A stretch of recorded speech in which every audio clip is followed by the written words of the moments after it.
मगर शरीर हिल नहीं रहा था। उसने महसूस किया कोई उसके सीने पर बैठा है, भारी, ठंडा और जिंदा। धीरे धीरे उसकी आंखें नीचे गईं और वहां वही काली आंखों वाला 1.5 फुटिया वो मुस्कुरा रहा था। अब तू मेरा है, तुझे कोई नहीं बचा सकता। राघव चीखना चाहता था, लेकिन आवाज उसके गले से बाहर नहीं आई। मगर जब वो सुबह उठा तो सब कुछ नॉर्मल था, लेकिन उसकी परछाई अब उसकी नहीं थी। राघव ने ऑफिस के लिए तैयार होते वक्त खुद को आईने में देखा। सब ठीक था, लेकिन जैसे ही उसने आवाज सुन पीछे देखा, उसकी परछाई उसके साथ नहीं हिल रही थी। वो अलग खड़ी थी और उसे घूर रही थी। अचानक परछाई ने मुस्कुराई और धीरे से फुसफुसाई, वो आ चुका है।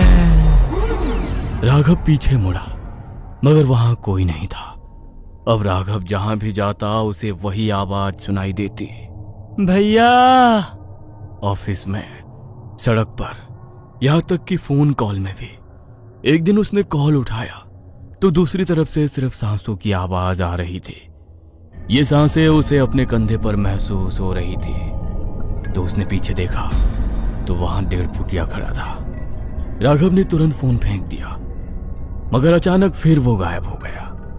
राघव ने सोचा ये सब उसका वहम है, लेकिन उसी दिन उसे खबर मिली जिस आदमी को उसने सीसीटीवी में देखा था कि जो कि मर चुका था वो वापस आ गया है। लेकिन वो इंसान नहीं था। उसकी आंखें खाली थीं, बेजान चेहरा और उसकी परछाई गायब थी। राघव फिर शकीला आपा के पास गया। वो उसे देखकर घबरा गई। तू बच्चा नहीं है, वो अब तेरे अंदर आ चुका है। मतलब? 1.5 फुटिया सिर्फ शिकार नहीं करता, वो अपने लिए शरीर ढूंढता है और तू उसका अगला घर है। यह नहीं हो सकता। उस रात राघव को लगा जैसे उसका शरीर खुद चल रहा है। उसके हाथ टेढ़े मेढ़े हो गए थे। राघव के गले से निकलने वाली आवाज भारी, फटी हुई थी और उसके शरीर से किसी पुरानी कब्र की सड़न जैसी बदबू आ रही थी। भैया। राघव का हाथ अपने आप उठा और उसने आईने पर एक जोरदार मुक्का मारा। आईना चकनाचूर हो गया, लेकिन ताज्जुब की बात यह थी कि